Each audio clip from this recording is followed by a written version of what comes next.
Ball State SportsLink's third Down Chirp is presented by Papa John's. Better ingredients, better pizza. Log on to papajohns.com today for more info.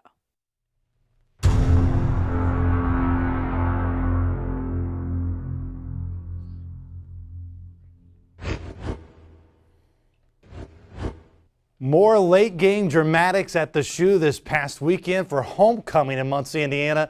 And unfortunately for the Ball State Cardinals, they were one play away from snapping what was a 4-game losing streak for the Cardinals. Hello, everybody. Welcome back to another episode of Third Down Chirp, delivered by Papa John's. I'm your host, Luke Martin, alongside Tyler Bradfield, Torey Fox. Guys, I swear, it's a new team every week. We try to do a new script, new things to talk about. Yet again, when we recap this Western Michigan game, it's almost it ends in the exact same way as so many of the games have this year for Ball State. And Luke, you hit the nail right on the head in the fact that Ball State was just one play away. Jack Milas had Jordan Williams in the end zone. But how about Jack Milas? Gets his first start at quarterback and had the 19th best passing game of any quarterback in Ball State history. As a redshirt freshman, first game out, not too bad. I think Ball State's found their quarterback. But Ball State is still trying to learn how to close out football games. They've been outscored in the fourth quarter 51-21 so far this season. And I got to know, where is this team's confidence level after such a tough loss to Western Michigan? They're right there. You know, you're 1-5 right now, but you're so close to that record being 5-1. But you are what you are. You're a 1-5 football team. Mm-hmm. But the good news is there are still opportunities to be had with this year, and one will be Central Michigan this weekend. But after the Western Michigan game at the Shoe, Coach Limbo caught up with the media after the game, and he talked about Jack Milas' first day quarterbacking the Cardinals, but also the defensive struggles.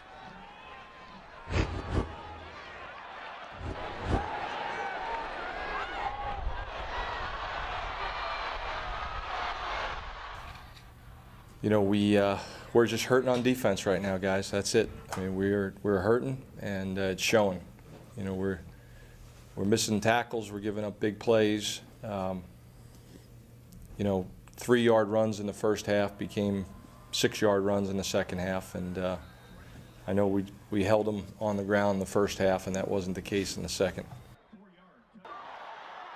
He did a really nice job. And, you know, there's obviously a lot of pressure. There's a lot of bullets flying in those situations, and you know, for a first day, it was a good, solid first day.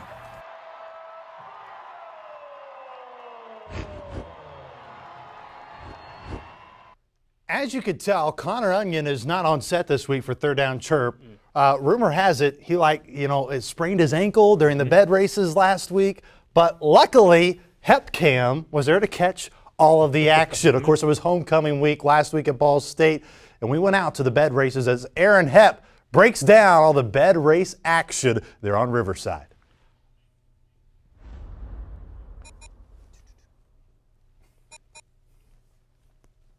I'm Aaron Hepp here at the bed races, Ball State's greatest tradition.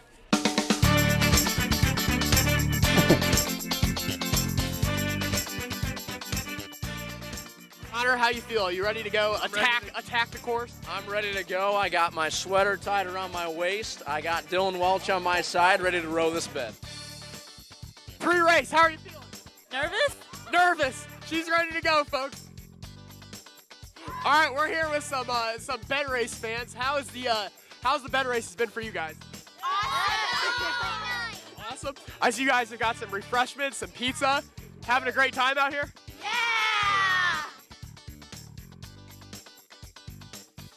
Now, how have your bed race experience been? It's been great, folks. It's been great for them. We're here with Chris Olm, the official starter of the bed races. Chris, how is it shooting the gun? I mean, this is the first time in 4 years it's actually worked, so it's really something else. And all of our eardrums are paying the price for it working. Now, Chris, what do you think of the bed races? What? The bed races are all about crashes. The only reason people come here is to see the crash, the turned ankle, the crashing into the curb. But isn't it great to see so many students out here right now? We are here at the championship races, folks. We can't find Clevenger. We have Kinghorn. We can't find Clevenger. Folks, and here comes the SportsLink team coming down to the wire. Connor Onion leading the charge.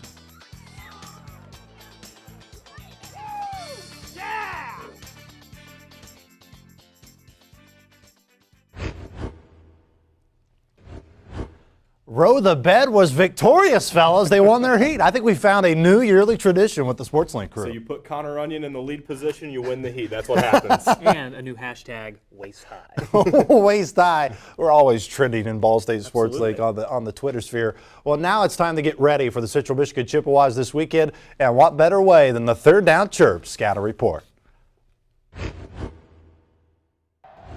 Big challenge this week. Going up to Mount Pleasant against a veteran Central Michigan team. You know, you go back and you watch last year's game, which I did, and you see a lot of the same guys, and you see some noticeable improvements from some of them, which is what you want. They got an excellent back. Again, they're more of a power football team. Last couple of weeks we had the slot option, then you have a spread team that spreads you out, and then you got a power football team. So every week is a new adventure, and it's a challenge, and we just got to work towards the challenge. A phenomenal defense, and I mean that, and really all three levels of defense. I think it starts up front, and they got some experienced guys, but they're two inside kids, they're two defensive tackles, they're very active and disruptive. I would say the tempo and just when we need the crucial plays, just making the crucial plays, and when we need to go fast, going fast, and just little things really.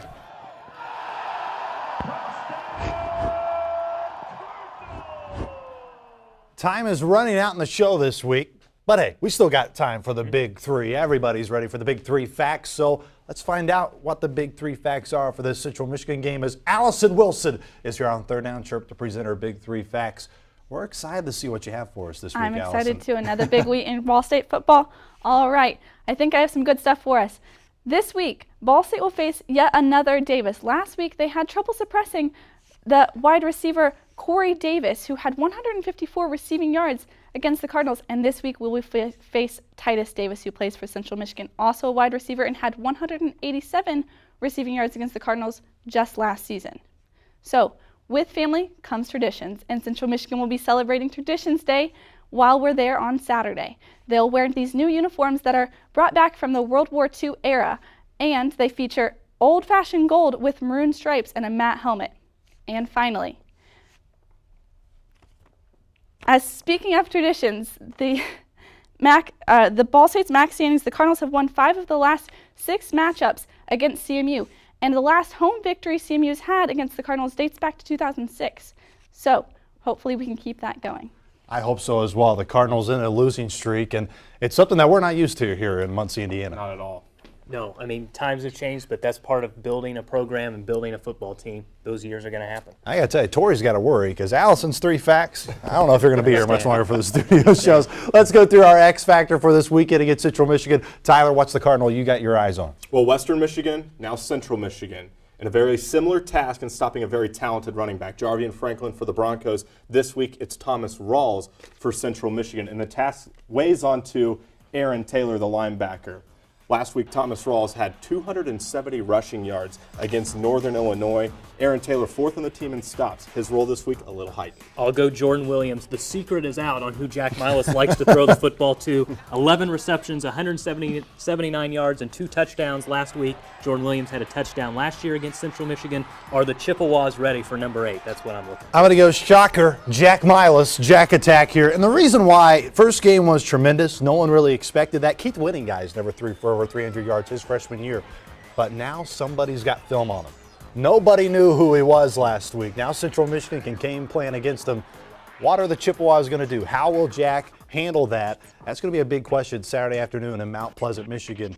We hope to see more of the same. Love to see those touchdowns. You almost had that feel. It was last year again with Keith Winning out on the field. It should be a lot of fun Saturday afternoon in Mount Pleasant, Michigan. That's going to wrap up this week's episode of Third Down Chirp, delivered by Papa John's.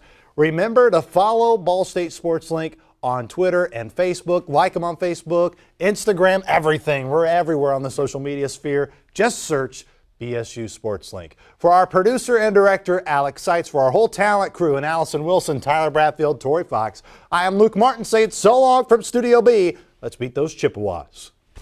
Oh, you're